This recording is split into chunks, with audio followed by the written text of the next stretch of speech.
Туркменские активисты на конференции ОБСЕ подняли вопрос политзаключенных.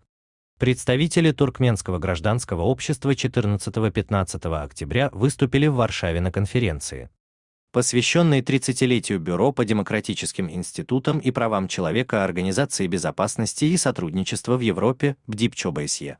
Об этом сообщает Торкмен. Вопрос судеб политзаключенных на конференции подняла Чемён Арё, представляющая группу «Туркмения. Объединяемся». Она рассказала о Мансуре Мингелове, Пегамберде Алабердыеве, а также о Нургильды Халыкове, Хурсана Исматулаевой и Амрузаке Умаркулиеве. Мингелов в настоящее время находится в тюрьме в критическом состоянии, заявила активистка.